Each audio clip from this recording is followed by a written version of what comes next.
Hey, bonjour à tous, j'espère que vous allez bien. Aujourd'hui on se retrouve pour une vidéo bien plus chill que d'habitude, puisque je vais simplement répondre à vos questions que vous m'avez posées sur YouTube, mais également sur Twitter et Instagram. Vidéo qui m'a été beaucoup été demandée. Et comme je vous aime, et puis bon, ne pas avoir à sortir une vidéo nécessitant 4 jours de montage, ça m'arrange bien, je me suis dit que c'était le bon moment. Et d'ailleurs, j'avais déjà sorti une première FAQ à l'époque où j'avais mes 1000 premiers abonnés sur la chaîne. Je vais donc forcément répondre à des questions qu'on m'a déjà posées dans celle-ci, mais c'est pas grave, ça fait une sorte d'update depuis l'année dernière. Bref, allez la voir aussi juste après si vous voulez, histoire qu'elle gagne un petit peu plus en visibilité. Lien dans la description pour les petits curieux. Sinon, je tenais à vous remercier pour l'accueil que vous avez eu sur ma dernière vidéo qui m'a pris énormément de temps. En tout cas, l'aspect très nostalgique que j'ai voulu apporter a l'air de vous avoir bien plu, donc je suis très content. Et donc, pour tous les nouveaux qui débarquent sur la chaîne, n'hésitez pas à vous abonner si le monde de l'animation vous intéresse. Le tout accompagné du like,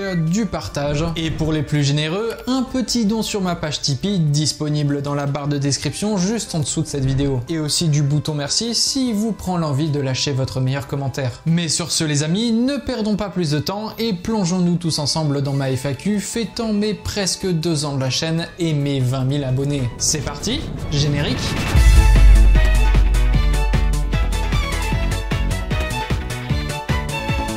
Alors, on va pouvoir rentrer dans le vif du sujet, mais je tiens à préciser que je ne vais pas pouvoir répondre à toutes les questions. Il y en a eu vraiment beaucoup et j'ai sélectionné les plus pertinentes, celles qui vous apprennent le plus de choses sur moi et sur ce que je fais. Donc, si vous ne voyez pas une ou plusieurs de vos questions traitées dans cette vidéo, désolé d'avance, j'ai dû faire des choix. Mais bref, allez, on passe au premier thème et à la première question. Comment ça va? Fatigué, mais ça va. Vas-tu répondre à cette question?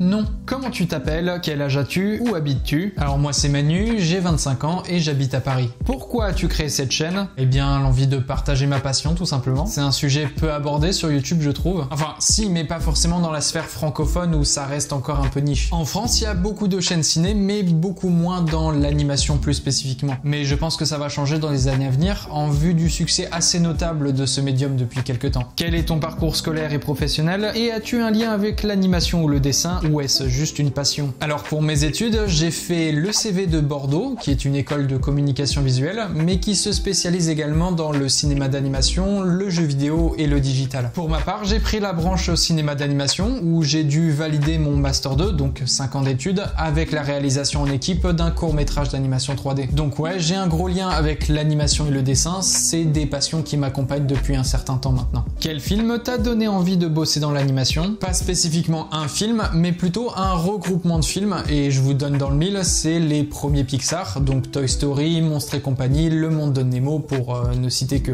Quel est ton tout premier souvenir d'animation? Et quel est ton film préféré de ton année de naissance? Alors mon tout premier souvenir, c'est la filmographie de Don Bluth, comme par exemple Le Petit Dinosaure ou encore Fievel et le Nouveau Monde. Et mon film préf de mon année de naissance, bah Princesse Mononoke. Qu'est-ce qui t'a poussé à te passionner autant dans le monde de l'animation? À proprement parler, rien ne m'y a vraiment poussé en soi. Mes parents m'ont donné l'entière liberté de mes choix et ça depuis tout petit. Et comme tout gamin, j'ai été bercé par de nombreux films d'animation et des dessins animés qui me passionnaient plus que les films live, films et séries live qui ont repris le dessus pendant mon adolescence. Et une fois adulte et un peu plus mature, mes choix se sont tournés vers le thème de l'animation. Et mes études ont bien confirmé et renforcé cette passion. Comment t'es venue l'idée de parler d'animation sur YouTube? Depuis 2012, je dirais, je bouffe du YouTube tous les jours. J'ai toujours été attiré par cette plateforme. J'ai suivi son évolution, ses dramas, ses tendances un peu bizarres, son âge d'or, et du coup forcément j'ai toujours voulu m'y lancer aussi. Mais tu connais, on se cherche toujours des excuses, genre je suis trop jeune, j'ai honte, j'ai pas le matos, que va penser les autres, ma famille, etc. etc. Et c'est à la fin de mes études et le contexte particulier de ma vie actuelle qui ont fait que je me suis lancé il y a presque 2 ans. J'avais toutes les clés en main, manquait plus qu'à faire ma première vidéo. De toute façon il fallait que je crée des trucs sur YouTube, donc si c'est sur ma passion, bah c'est parfait du coup. Dans quelle situation pro es-tu? Pour ma situation pro, j'y avais répondu dans ma première FAQ, mais je vais pouvoir faire une update. En gros, depuis à peu près 2020, je suis monteur vidéo freelance. Je n'ai pas de clients associés, je fais des missions par-ci par-là, histoire de gagner un peu ma vie. J'ai été consultant créatif pour une grosse boîte et aujourd'hui je ne le suis plus. Donc là, actuellement, mon activité professionnelle, c'est monteur vidéo et ma chaîne YouTube. J'ai aussi pensé à côté à faire un job alimentaire ou des missions d'intérim. Comptes-tu parler de dessin animé? Oui, je parlerai de dessin animé, ça me paraît évident pour une chaîne d'animation. Tes films en tout genre préférés? J'aime bien les drames, genre Les Évadés, Forrest Gump ou Truman Show. Tes séries préférées? Mes séries préf, c'est celles qui sont à base historique, genre Vikings, Game of Thrones ou Peaky Blinders. Mais plus précisément, j'aime énormément les œuvres de Mike Flanagan que je vous invite à regarder. La chose dont t'es le plus fier? Ma chaîne YouTube et mon film d'étudiant. Ton manga préféré? J'en ai vraiment pas beaucoup lu dans ma vie, j'ai plus vu les animés, mais je dirais Erased, Promised Neverland, première saison, et Made in Abyss. Tes acteurs ou actrices préférés? En mec, t'as Tom Hanks et Jim Carrey, et en femme, je dirais Margot Robbie et Victoria Pedretti. Tes jeux vidéo préférés? J'aime beaucoup les jeux de stratégie comme les Total War ou les Age of Empires, mais aussi les jeux indés sans prise de tête avec du farming. Mais ma licence préférée, ça reste Monster Hunter. Quel est ton film d'animation préféré de chaque studio qu'on connaît tous? Alors, on va faire les très gros studios, hein, sinon on va pas s'y retrouver. Wall-E pour Pixar, Zootopie pour Disney, la trilogie Dragon pour DreamWorks, oui, je triche, Tous en scène 2 pour Illumination, Across the Spider-Verse pour Sony Pictures Animation, Le Voyage de Chihiro pour Ghibli, L'Âge de Glace 1 pour Blue Sky, et je pense que ça commence à faire beaucoup là. En quoi l'animation est un thème particulier pour toi? Alors, c'est un thème particulier parce que c'est comme si j'avais envie de défendre à tout prix ce médium qui mérite beaucoup plus de reconnaissance. C'est particulier parce que le monde de l'animation m'accompagne dans mon esprit et dans mon quotidien depuis que je suis tout petit, et c'est comme un hommage en fait que j'ai envie de rendre à ce médium à travers ma chaîne. Donc je trouve que pour moi c'est hyper important d'en parler parce que ça me permet moi d'extérioriser ce que j'ai en tête, et ça me permet aussi de partager ma passion au plus grand nombre, et ça a l'air d'être assez apprécié, donc je suis plutôt content. Tes studios d'animation préférés? Mon top 3 ce serait Pixar, Ghibli et DreamWorks. Quels sont tes réalisateurs d'animation préférés? Hop là!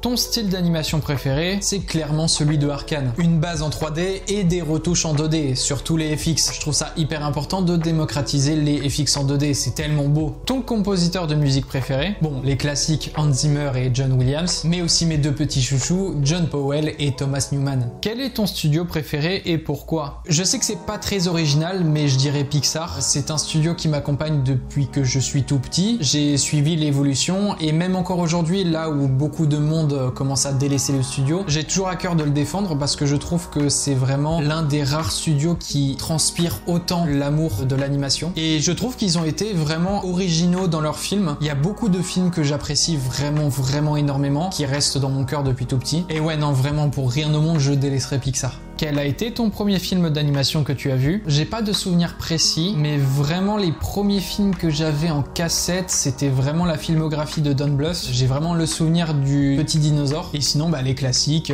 Tarzan, Le Roi Lion, Blanche-Neige, enfin tous les Disney Princesses, etc. Donc, mais j'ai pas vraiment de souvenir précis d'un premier film d'animation que j'ai vu. Quels sont tes goûts cinématographiques en dehors du cinéma d'animation? Oh, je suis un peu ouvert à tout, hein. Je suis pas cinéphile. Pour le coup, je peux pas me qualifier de cinéphile parce que c'est quand même plusieurs cases à cocher pour l'être. Mais j'ai un énorme amour pour le cinéma et je regarde un peu de tout. Bon, il y a des thèmes que je délaisse un peu plus, mais je suis assez mainstream dans l'ensemble, ça je le reconnais. Mais ouais, je regarde un peu de tout, quoi. Quel est ton film d'animation préféré? Ou plutôt précisément, si tu devais faire un top de tes films d'animation, lequel pourrait y être? Ah, c'est tellement dur. En vrai, je peux pas répondre à chaud comme ça. Je pense que ça serait intéressant de faire une playlist de mes films d'animation préférés un jour. Soit le faire en live, soit en faire une vidéo. Mais là actuellement, j'ai peur de dire des bêtises en fait parce que j'ai beaucoup de films que j'apprécie. Mais vraiment, le top 1, c'est assez compliqué. Selon toi, c'est quoi le meilleur film d'animation? Oula, alors là, c'est encore plus compliqué à répondre. Il faut tellement de critères pour espérer être le meilleur film d'animation. Des plans magnifiques, des personnages bien écrits, des dialogue fort, ou au contraire pas de dialogue du tout et tout se passe par l'image, une thématique qui parle à tout le monde, des enjeux plus ou moins importants, la beauté des images certes, mais aussi celle de la musique, le cœur que peuvent mettre le réal et son équipe dans le film, je trouve ça assez important. Mais bref, tout ça réuni pourrait former le meilleur film d'animation, mais il est impossible pour moi de répondre à cette question puisque c'est totalement subjectif. Après, si je devais émettre un petit avis, je pense que le meilleur film d'animation se tournerait plus vers la filmographie de Miyazaki par exemple. Le film d'animation d'animation que t'aimes le moins? Bah outre les purges totalement assumées, les plagiats ou les films avec zéro budget, je dirais les films qui se foutent ouvertement de ta gueule, genre Emoji le film par exemple. Feras-tu une rencontre abonnée? Bah ouais, j'aimerais bien, et je trouve que le contexte qui s'y prête le mieux, c'est le festival d'animation à Annecy qui se déroule tous les étés. Donc ouais, pourquoi pas, si un jour j'y habite. En tout cas, c'est un de mes objectifs. Est-ce qu'il y aura un jour l'histoire d'une personne travaillant dans l'animation? Oui, bien sûr, j'en ai plein en tête. Le rythme de vidéo te convient-il? En fait, c'est particulier. Je dirais que je sortirais bien plus de vidéos. Là, j'en sors une toutes les 2 semaines. J'en sortirais bien plus si j'étais à l'aise financièrement dans ma vie. En gros, j'ai besoin de travailler à côté de ma chaîne YouTube, mais si j'avais de quoi subvenir à mes besoins au quotidien, eh bien, je sortirais bien plus de vidéos. Donc oui, ça me convient, mais en même temps, je suis assez frustré parce que j'aurais bien voulu en sortir bien plus. Comment se passe la création de tes différents formats récurrents? Pour les critiques de films, par exemple, il suffit que j'aille voir le film et après, j'ai 2 jours d'écriture et en général 3 jours de tournage. Pour les histoires de studio, c'est bien plus complexe puisqu'il y a beaucoup plus d'écriture à fournir, puisqu'il y a un travail de recherche, faut aller sur les forums, faut vérifier ses sources, faut regarder les dates, les budgets, le box-office, tout ça, donc c'est bien plus long et bien plus étalé. En général, c'est 3-4 jours d'écriture et le montage aussi pareil, 3-4 jours. Donc la dernière vidéo de 50 minutes sur l'histoire de Blue Sky, ça m'a pris un temps fou. Et tous les concepts qui me prennent le moins de temps, c'est les concepts originaux où je parle d'un petit thème de l'animation, ou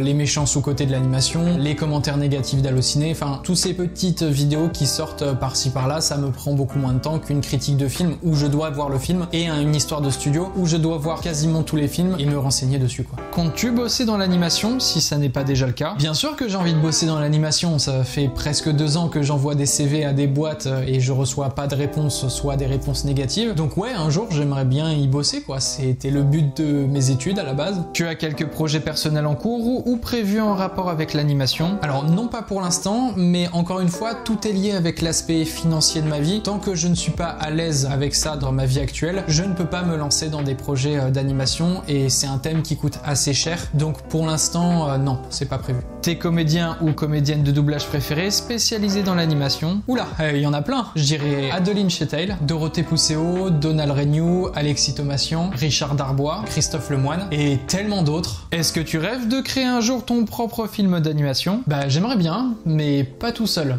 Non, faudrait que je recrute une petite équipe pour ça. Là par exemple, je suis sur YouTube une chaîne qui s'appelle C'est pas mal et qui fait du putain de travail d'animation 2D, donc j'adore. En bref, je me vois pas dans ma vie faire un film d'animation tout seul, mais si un jour j'aimerais concrétiser ce projet, bah je ferai appel à des gens compétents pour ça. Ça serait un rêve qui se concrétise. Je parle d'animation sur la chaîne, si un jour vous voyez popper un petit court-métrage, voire un film d'animation dessus, ça serait incroyable. Je me demandais si tu étais passionné de cinéma en général ou uniquement de cinéma d'animation, et si c'est le cas, d'où te vient cette passion? Je suis passionné d'animation et je dirais pas que je suis passionné de cinéma parce que c'est bien plus complexe que ça. Encore une fois, je l'ai dit, je suis pas cinéphile et je trouve que les passionnés de cinéma, vraiment, ils ont une grosse culture, ils bouffent des films tous les jours. Moi, c'est pas mon cas. Donc oui, j'aime énormément le cinéma, j'aime énormément l'industrie du cinéma, les making-of, les secrets de tournage, tout ça. Mais non, ma véritable passion, c'est vraiment l'animation. Est-ce que tu as des idées de projets autour de nous, la communauté? Au hasard, un serveur Discord ou quelque chose de similaire? Oui, bien sûr, j'ai des idées. Pourquoi pas un Discord, c'est vrai. C'est pas la première fois qu'on me pose la question. Je sais pas comment m'y prendre en fait. S'il y a quelqu'un qui sait comment gérer ce genre de choses, je veux bien de l'aide en vrai. Parce que oui, ça serait hyper intéressant de pouvoir discuter d'animation tous ensemble et tout, mais je sais vraiment pas comment m'y prendre. Et surtout, j'ai peur de vous décevoir parce que je ne serai pas présent H24 sur le Discord, ou je ne saurais pas quoi dire, ou quoi que ce soit. Mais oui, c'est une bonne idée. Quel est le méchant qui t'a le plus marqué dans le monde de l'animation? Je dirais le comte Frollo dans le Bossu de Notre-Dame. Pourquoi c'est le plus marquant? Parce qu'il peut exister dans la vraie vie. Et ça, c'est terrifiant. Quels sont tes 3 Ghibli favoris et ton approche sur le studio? Pour moi, c'est l'un des studios les plus iconiques du monde et c'est pas pour rien. Et mon top 3 préféré, c'est celui d'à peu près tout le monde, hein. J'ai des goûts assez mainstream. C'est Le Voyage de Chihiro, Princesse Mononoke et Le Château Ambulant. Ton avis sur numéro 9?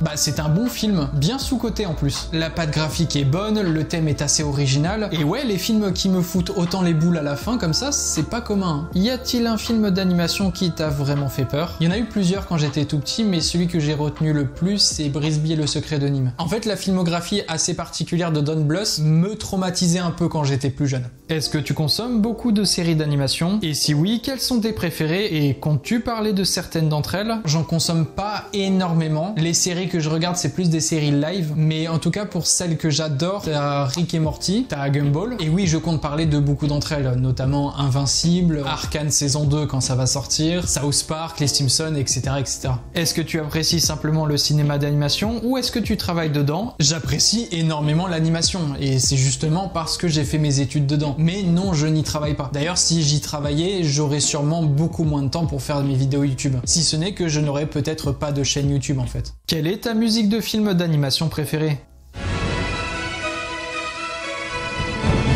Tu préfères la 3D, la 2D ou le stop motion? Par expérience de tout ce que j'ai regardé, je préfère la 2D. Team animation 2D ou animation 3D? Team modélisation 3D avec de l'animation 2D. J'aimerais savoir quel serait ton top 5 des films hors animation. Curieux de voir quels sont tes goûts en dehors de ton domaine de prédilection. Alors mon top 5, je dirais Les Évadés, Forrest Gump, Truman Show, Gladiator et Le Seigneur des Anneaux. Le 3. Étant donné que tu parles que de films, regardes-tu des séries d'animation et surtout, qu'en penses-tu?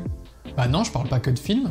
Bah qu'est-ce que j'en pense? Bah c'est bien, il faut en avoir plus. Et je dirais même plus au sujet par exemple des adaptations, qu'on devrait plus se tirer vers les adaptations live vers animation que l'animation vers le live. Et donc plus de séries d'animation s'il vous plaît. Quel est le film qui t'a fait tomber dans le bain de l'animation? C'est assez cocasse comme question justement parce que c'est Le Monde de Nemo. Je me souviens, je l'avais vu en avant-première dans une projection d'extérieur et je crois que c'était pendant mon spectacle de fin d'année scolaire si je dis pas de bêtises. Et ouais, j'étais avec tous mes petits camarades et mes parents et j'ai adoré. Et donc c'est un film sur des poissons dans l'océan qui m'ont mis dans le bain de l'animation. Quels sont les films d'animation qui t'inspirent le plus? Ceux qui m'inspirent le plus, c'est ceux qui arrivent à me bouleverser. Donc pas tant au niveau graphisme, mais plus au niveau de l'histoire. Et donc forcément, bah t'as là comme exemple les Miyazaki. Et surtout ceux qui arrivent à me mettre dans une profonde mélancolie et qui me font un peu réfléchir sur moi-même, sur mon existence. Donc ouais, si j'ai envie d'être inspiré, je vais plus me lancer dans un vieux Pixar ou un Miyazaki. As-tu un film coup de cœur dont on n'entend pas forcément souvent parler? Un film coup de cœur...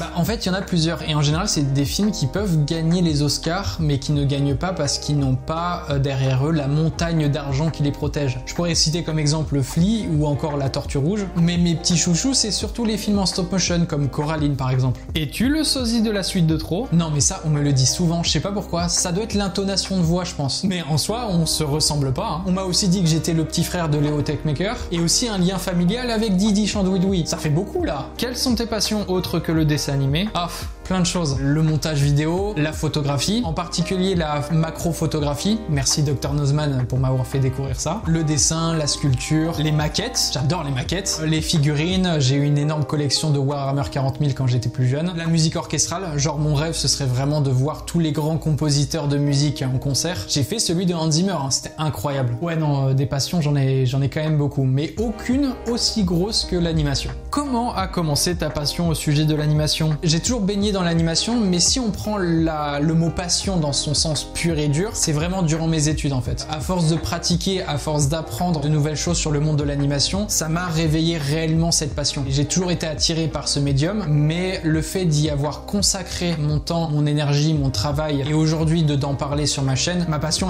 elle s'est vraiment réveillée là-dessus. Donc ouais, le véritable commencement de ma passion, c'était pendant mes études, donc il y a plusieurs années. Un film d'animation qui t'a marqué pendant ton enfance? Oh, il y en a plein. Le Roi et l'Oiseau, Taram et le Chaudron Magique, Monster House, Le Voyage de Chihiro. Évidemment, quel gamin n'a pas été marqué par Le Voyage de Chihiro? Comment se sont passées tes études d'animation? Eh ben, vraiment bien, même si c'était quand même assez difficile. J'ai rencontré des personnes formidables avec qui je m'entends encore aujourd'hui. Non, vraiment, si vous êtes attiré par le monde de l'animation, vraiment, je vous conseille de faire une école d'animation. C'est une expérience de fou. Tu as sûrement dû faire du dessin dans tes études après le lycée. Je faisais beaucoup de dessins quand j'étais au lycée, mais j'étais en S. En fait, de base, j'étais destiné à être architecte, d'où ma présence en S, mais mon niveau en maths a décliné fortement, donc mon choix a été tout trouvé dans l'animation. Ce n'est pas vraiment une question, mais montrer le travail dont t'es le plus fier quand t'étais aux études. Ah, ça...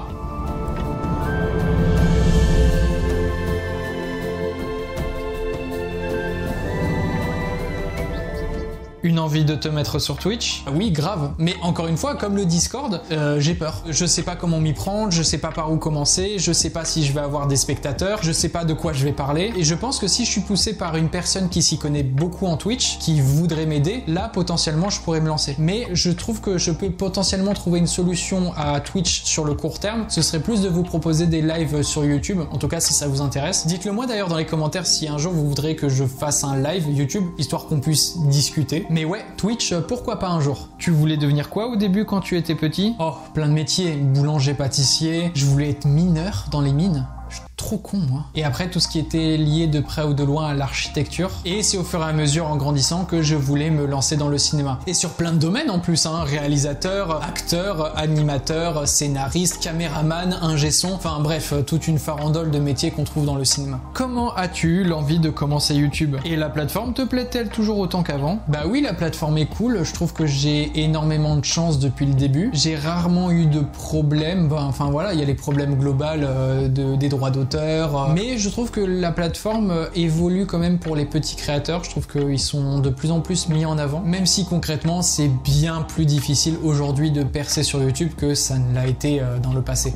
Est-ce qu'il y a un studio d'animation dans lequel tu aimerais travailler? Ah oui, le studio derrière Arcane, Fortiche Productions, quelle dinguerie! Est-ce que tu animes de ton côté? Non. Pourquoi avoir choisi comme nom le Puy Animé? Eh bien ça aussi j'en avais parlé dans ma première FAQ, mais c'est pas grave, je vous le répète. Pourquoi le Puy Animé? Bah déjà animé parce que je parle d'animation. Et pourquoi le Puy? Eh ben je trouve que c'est une bonne image de ce que représente un sujet sans fond. Je trouve que le monde de l'animation est un sujet infini, d'où la profondeur du puits, et du coup bah ça fait le Puy Animé. Est-ce que tu comptes continuer YouTube encore longtemps? Ah bah le plus longtemps possible, tant que j'arrive à subvenir à mes besoins. Comptes-tu faire de nouveaux concepts? Oui, plein, j'ai plein d'idées. J'ai toute une liste sur mon ordinateur d'idées de vidéos à faire. Et encore une fois, c'est du temps, de l'investissement, mais sachez que le monde de l'animation est quasi infini, donc oui, des concepts, je peux en avoir des milliers. Est-ce que tu aimerais travailler dans le monde de l'animation? Et si oui, à quel poste? Oui, bien sûr, et le poste que je recherche depuis plusieurs mois, c'est le poste de compositing artist, ou plus généralement dans la post-production, donc le montage, le lighting, le compositing et même le sound design. C'est une bonne situation, youtubeur? Vous savez, moi je ne crois pas qu'il y ait de bonnes ou de mauvaises situations. Moi, si je devais résumer ma vie aujourd'hui avec vous, je dirais que c'est d'abord des rencontres. Des gens qui m'ont tendu la main, peut-être à un moment où je ne pouvais pas, où j'étais seul chez moi. Bon, on passe maintenant au deuxième thème, les questions sur ma chaîne YouTube. Est-ce que tu comptes parler de studio français? Oui. Vis-tu de YouTube? Non. Penses-tu faire de YouTube ton activité principale si ça n'est pas déjà le cas? Alors non, c'est pas le cas, et oui, j'en ai très envie. Arrives-tu à gérer l'équilibre entre vie pro et vie perso? Autrement dit, la création de vidéos plus ton travail en freelance te laisse-t-il du répit pour avoir une vie sociale suffisante à côté? C'est compliqué parce que, comme je l'ai dit, financièrement je suis pas à l'aise, et donc forcément tu dois bosser plus pour pouvoir gagner de l'argent. Et comme le métier de monteur vidéo n'est encore pas beaucoup respecté aujourd'hui, j'ai du mal à vraiment gagner ma vie, et du coup forcément j'ai l'impression de passer trop de temps pour un gain pas très fort. Et même la chaîne YouTube aussi pareil, je passe beaucoup de temps dessus pour un gain assez faible. Donc ça impacte forcément sur la vie sociale, mais je me suis quand même toujours refusé de remplacer ma vie sociale par du travail ou par autre chose. J'ai quand même une vie à côté. Comptes-tu garder cette filière de documentation et critique de cinéma, ou as-tu d'autres projets en tête? Oui, je compte bien garder ce genre de format, mais je compte aussi en faire plein d'autres. La chaîne est encore jeune après tout. Tu as des animaux de compagnie? Oui, et elle s'appelle Kida. Regarde la caméra. Quelles sont les prochaines histoires de studio d'animation? Ah, petit spoil, la prochaine histoire de studio, c'est sur Disney. Pourquoi Disney? Eh bien tout simplement parce que le 16 octobre, qui est d'ailleurs le jour de mon anniversaire, se déroulent les 100 ans de Disney. Et donc pour cette occasion, je compte bien sortir une vidéo sur l'histoire de Disney. Mais attention, ça sera une vidéo partie 1, parce que c'est un studio tellement monstrueux que je compte bien faire 3 parties dessus. Quels sont les films que tu as le plus envie de traiter en vidéo? Je pense que c'est assez évident. Des choses à prévoir pour 2024? Eh ben, énormément de choses, si j'en ai les moyens. Feras-tu des dédicaces? J'aimerais bien, mais je me sens pas trop légitime. Genre, après tout, qui a envie d'avoir un morceau de papier avec ma signature dessus? Genre, je suis personne, c'est C'est bizarre. Ah oui, hein, si on me demande une photo, une dédicace, pourquoi pas. Feras-tu des vidéos comme j'ouvre des cadeaux comme des DVD ou des Blu-ray sur des films d'animation? Eh ben, genre que je demande aux abonnés de m'envoyer des cadeaux, ce serait un peu gonflé de ma part, je trouve. Non, genre vraiment, vous voudriez m'envoyer des cadeaux? As-tu vu le film Les Tortues Ninja et si oui, qu'en as-tu pensé? Non, je ne l'ai pas vu. Durant tout l'été, j'ai voulu le voir au cinéma, je n'ai pas eu l'occasion. Donc oui, si je l'avais vu, j'en aurais fait une vidéo critique, mais comme je l'ai pas vu, bah du coup non. As-tu déjà été ou aimerais-tu être contacté pour être juge lors d'événements liés aux films d'animation? Franchement, j'aimerais trop, mais encore une fois, je trouve que je n'ai pas forcément la légitimité pour être juge de ce genre d'événement. Pour moi, un juge dans un festival d'animation par exemple devrait avoir suffisamment de background pour être crédible dans sa tâche. Moi, je ne suis juste qu'un passionné, hein, donc oui, pourquoi pas, mais encore une fois, c'est qu'une question de légitimité dans le milieu. Je voulais savoir ce que tu pensais des écoles d'animation, francophones entre autres, et si tu envisageais de faire une vidéo traitant de ce sujet, ce serait hyper intéressant. Franchement, ça serait grave intéressant de traiter de ce sujet, mais je le trouve quand même assez touchy parce que il faut s'adapter à toutes les écoles que tu traites. Tu peux pas dire n'importe quoi, tu peux pas sortir des choses de son contexte, il faut contacter le directeur de chaque école, faut peut-être organiser des interviews. En fait, je peux pas me permettre de parler au nom des écoles parce que ça risquerait de les desservir, même si le but c'est quand même d'en faire la promotion. Donc oui, pourquoi pas, mais ce serait un boulot de journalisme assez conséquent. Est-ce qu'à ton échelle, les partenariats sont plus rémunérateurs que les revenus des pubs YouTube? Oui, bien plus rémunérateurs. Une vidéo YouTube, ça rapporte, je dirais, 1/5 de ce que une sponsor pourrait rapporter. Donc oui, plus je fais de partenariats, plus je pourrai survivre financièrement et donc je pourrai vous proposer plus de vidéos. As-tu en tête de traiter un jour davantage sur certains réalisateurs de films? Oui, bien sûr, plein d'entre eux. Commences-tu à être monétisé par YouTube? J'ai commencé à être monétisé le jour où j'ai sorti ma vidéo sur Overwatch. Donc à l'époque, comme c'était les débuts, je commençais à gagner environ 1 à 2 € par jour. Là aujourd'hui, tout dépend de mes sorties de vidéos, mais en moyenne, je suis à 200-250 € par mois. Quel est ton objectif pour 2024? 50 000? Eh ben 50 000, ça serait incroyable. Vous imaginez 50 000? C'est énorme. Quel est le nombre d'abonnés que tu voudrais? Et bah pour le coup, ça pourrait être une question naïve auquel on pourrait se moquer, mais pas du tout en vrai. Parce que en soi, le nombre d'abonnés, et évidemment que je veux le maximum, ce serait incroyable, mais je trouve que pour ma santé mentale, s'arrêter à un certain palier, c'est plutôt sécuritaire, je trouve. En vrai, pour mon sujet de niche, je pense pas dépasser un jour les 500 000. Mais si j'atteins les 500 000, ça serait la consécration ultime. Quelle a été pour toi la vidéo la plus difficile à faire? Ah bah concrètement la dernière, 51 minutes. En pleine canicule. C'est quelle vidéo dont tu es le plus fier sur ta chaîne? L'histoire du studio DreamWorks. Bah déjà parce que j'adore ce studio et parce que concrètement elle m'a fait percer. Elle a énormément de défauts, mais qu'est-ce que je l'aime cette vidéo. Et sa miniature aussi. Aborderas-tu le sujet des pubs animées? Oui, et c'est un sujet qui pourrait facilement tenir 3-4 épisodes. Quel genre de vidéo tu préfères sur ta chaîne? Le genre de vidéo que je préfère sur ma chaîne, c'est les vidéos sans trop prise de tête. Genre mes vidéos sur les pires notes de Allociné, ou ma vidéo sur Dinko Pictures, ou les méchants les plus sous-cotés de l'animation. Vraiment, c'est des vidéos plus légères et que j'apprécie plus monter que les histoires de studio, même si j'adore évidemment traiter des histoires de studio. Comptes-tu faire évoluer ton contenu sur des sujets plus larges en restant toujours dans le même domaine? Ah oui, une chaîne YouTube, c'est en perpétuelle évolution. Donc là, j'ai mes formats actuels. Au fur et à mesure des mois, il y aura toujours un format qui va sortir, un format nouveau. Est-ce que ça va marcher? Est-ce que ça va pas marcher? Mais dans tous les cas, j'ai une infinité de possibilités de vidéos à sortir là-dessus. Donc oui, ça va forcément s'étendre dans le temps. Vas-tu faire des collaborations avec des vidéastes dans le même style que toi? C'est pas prévu, mais j'aimerais vraiment beaucoup. D'ailleurs, c'est l'occasion pour moi pour vous présenter une multitude de chaînes qui sont dans mon domaine et que j'apprécie tout particulièrement. On commence par la chaîne de Reboucan, qui je sais pas comment il fait pour rester en vie tellement c'est incroyable ce qu'il fait. La chaîne de C'est pas mal, que je vous ai présenté tout à l'heure. La chaîne de Sio, qui est un gars qui travaille dans l'animation aussi et qui fait des vidéos à peu près similaires, voire même plus techniques que moi, je trouve. Et puis évidemment, toutes les chaînes d'animation qui sont inaccessibles pour moi encore, genre My Fucking Mess, Colas Beam, Bacabou, même si c'est pas vraiment de l'animation ou du dessin, Deotoon, Le Lay, enfin, etc.,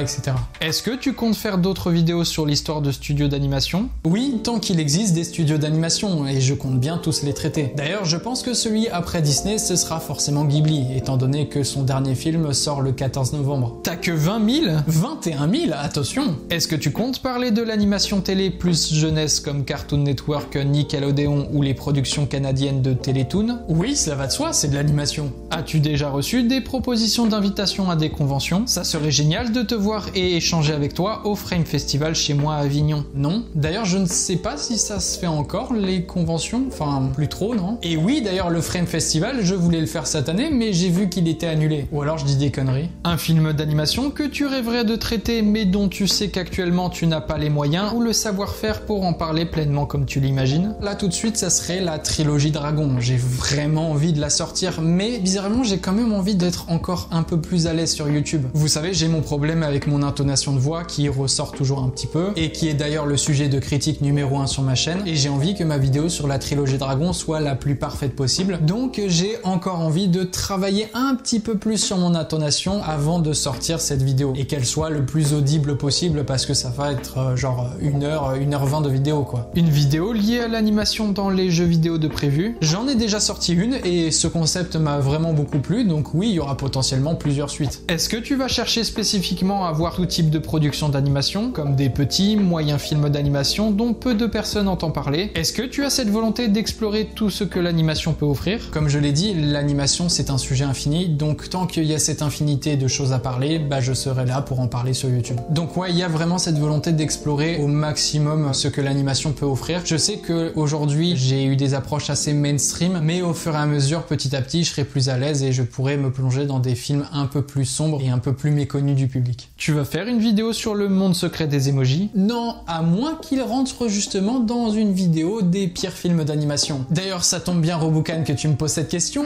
à quand la prochaine vidéo? Non, parce que j'ai un léger caméo dans celle-ci et ça fait des mois que j'attends. Donc chers abonnés, je vais vous demander d'aller sur sa chaîne, de rechercher la vidéo sur le monde secret des emojis et de taper en commentaire « Elle sort quand la vidéo ?» Spammez-le s'il vous plaît. Bon, on passe au dernier thème, un peu bonus, les questions générales sur le monde de l'animation. Que penses-tu de l'évolution du doublage de films d'animation en France? Je ne suis pas du tout du métier, hein, donc ça se trouve je dis des conneries, mais je trouve que le métier de comédien de doublage n'a jamais été aussi accessible, donc c'est une bonne chose, mais en même temps n'a jamais été aussi en danger avec les technologies d'IA. Mais quelque part, je trouve que c'est un métier qui s'ouvre de plus en plus, les gens savent de plus en plus ce que c'est et donc ont du respect sur ces gens-là. Ils ont un peu genre le même piédestal que certains acteurs et je trouve ça génial. J'aurais envie de te demander si tu avais un ou plusieurs livres liés à la création de films d'animation que tu conseillerais à des néophytes. Oui, j'en ai, j'ai pas les noms tout de suite, donc je te les affiche ici. As-tu déjà été surpris d'un gagnant des Oscars? Ah oui, plusieurs fois. Et c'est souvent parce qu'un Disney gagnait au profit d'un autre film. Par exemple, en 2022, Encanto qui gagne alors qu'à côté t'as les Mitchell. Ou encore 2015 où t'as les nouveaux héros qui gagnent alors qu'à côté t'as Le Chant de la Mer ou encore Le Conte de la Princesse Kaguya. Comment vois-tu la chute de Disney en 2023? J'appellerais pas ça une chute, j'appellerais ça plutôt un changement de régime radical qui était nécessaire, je pense. Je dirais qu'il y a certains points du studio qui sont détestables au possible et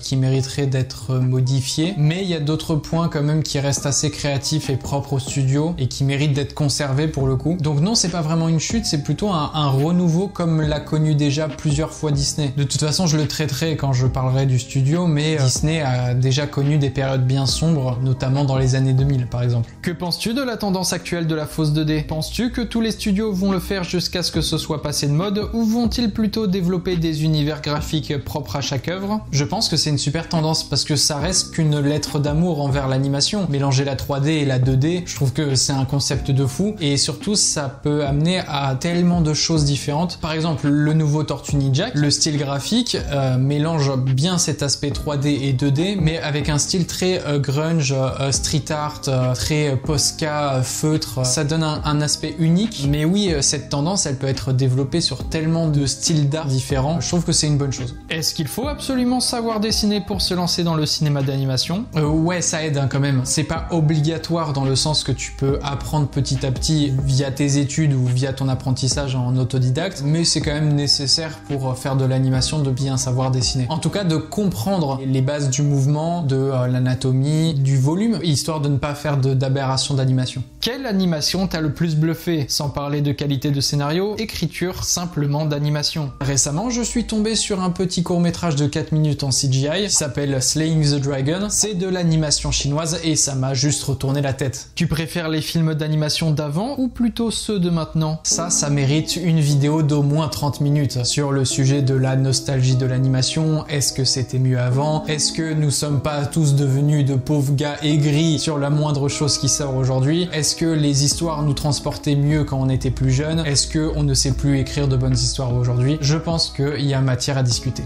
Est-ce que pour toi, l'animation est en train de sombrer en termes scénaristiques? Genre l'animation n'a plus de bonnes histoires à raconter? Pour cette question, ça rejoint la question précédente justement, et je pense que je pourrais en parler dans la même vidéo. Trouves-tu que l'animation actuelle manque d'antagonistes? Eh bien oui et non, le cinéma a toujours connu des tendances, et c'est vrai que la tendance des antagonistes dans le cinéma d'animation remonte aux années 90-2000. Aujourd'hui, il y en a beaucoup moins, mais ça nous permet de mieux les apprécier, je trouve. À quand remonte selon toi ce mépris ou ce raccourci dessin animé égale enfant pour l'animation? Tout simplement, je pense que ça remonte aux années 2000, je dirais, là où les parents laissaient beaucoup leurs enfants devant les dessins animés du matin. Forcément, ils associaient donc l'animation à l'univers enfantin. Et je pense que certains adultes n'ont pas forcément grandi avec des films d'animation qui sont arrivés plus tard, notamment les films d'animation 3D, et peut-être que du coup il y a ce mépris pour l'animation parce que les adultes ayant grandi, en général les boomers, pensent que l'animation reste toujours enfantin alors que l'animation est ouverte à tout âge et au contraire il y a des films d'animation, voire des séries d'animation qui sont plus réservés aux adultes qu'aux enfants. Mais je pense que ça va changer assez rapidement, d'ailleurs ça change même actuellement. Que penses-tu de l'évolution du cinéma d'animation américain, notamment de la légère perdition des studios iconiques comme Pixar et Disney? Je trouve bizarrement que c'est une plutôt bonne chose. Je trouve que ça va permettre de remettre un petit peu les pendules à l'heure et de permettre aussi au monde de l'animation extérieur aux États-Unis de s'affirmer un peu plus. Certes, c'est triste pour le monde de l'animation puisque le cinéma américain est le plus gros au monde, mais le fait de se détacher légèrement de ça permet d'avoir un regard extérieur sur ce qui se passe à côté, notamment le cinéma d'animation chinois qui est en énorme essor, et je trouve que ça permet au grand public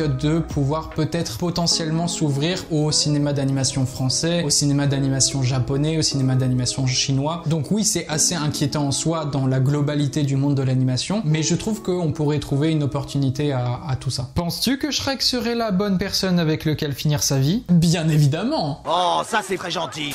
Bon, et bien voilà, c'était ma petite, enfin plutôt grande FAQ sur moi, mes projets, ma chaîne, tout ça. J'espère avoir répondu à toutes vos attentes. Si c'est le cas, n'hésitez pas à vous abonner et à activer la cloche pour ne rien rater des futures sorties de la chaîne. Et comme d'habitude, le petit soutien avec un like et un partage, et également si vous le voulez et si vous le pouvez, un petit don sur ma page Tipeee et un super commentaire qui se trouve juste en dessous. Sur ce les amis, ça m'a vraiment fait plaisir de vous parler à cœur ouvert sur ma vie perso et sur mes projets en général. La chaîne ne fait que débuter et encore une fois, on est loin de la qualité que j'espère atteindre un jour, mais c'est quand même un sacré début. Merci pour cette aventure que vous me faites vivre et merci encore pour les 20 000 abonnés. Et je vous fais confiance, en route pour les 30 000 avant la fin de l'année. Et n'oubliez pas, continuez de suivre vos passions, continuez de créer, mais surtout, n'arrêtez jamais de rêver. À la prochaine!